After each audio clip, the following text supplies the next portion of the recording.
Kalau lahannya 1.000 meter ya bisa banyak, bisa macam-macam, bisa mendapatkan penghasilan juga. Kalau jenengan pernah lihat postingan saya di kebun saya, ada yang pernah nonton enggak? Yang saya posting kebun saya, ada nggak Mas fotonya di email tadi Mas? Biar ditampilkan, barangkali menginspirasi gitu. Jadi tanamnya itu bergantian semuanya. Tujuannya supaya semuanya selalu tersedia. Kemudian selain kacang panjang, wajib kita tanam juga namanya cabai. Supaya tidak ada demo cabai mahal. Ini termasuk bahan pokok. Mungkin bapak-bapak selama ini tidak pernah memperhatikan. Istrinya protes minta naik uang belanja. Tapi kita belum mengajarkan ke istri kita supaya kita bisa mandiri gitu.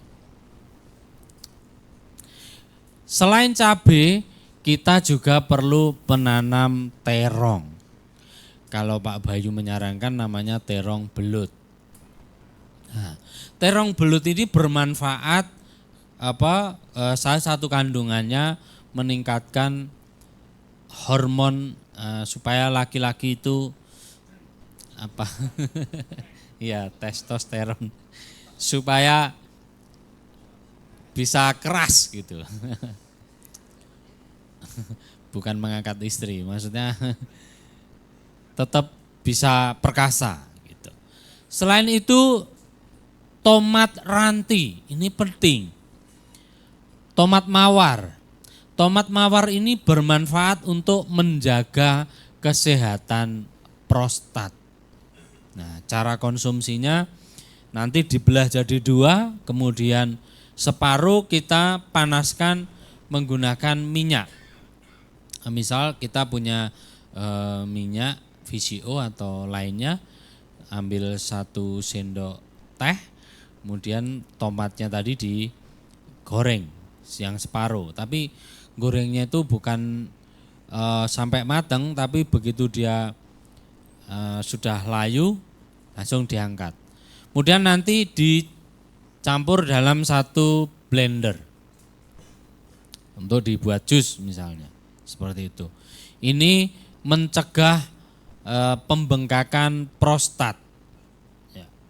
Untuk laki-laki prostat itu adalah senjata utama.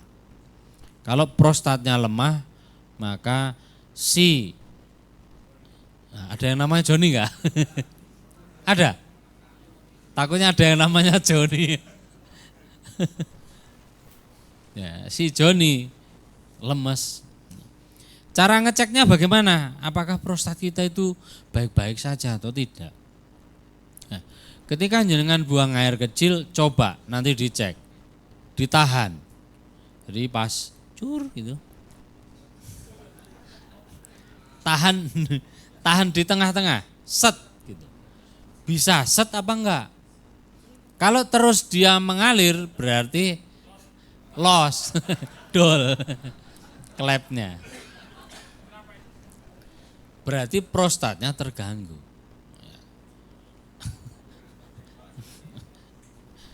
Yang kedua ciri-ciri prostatnya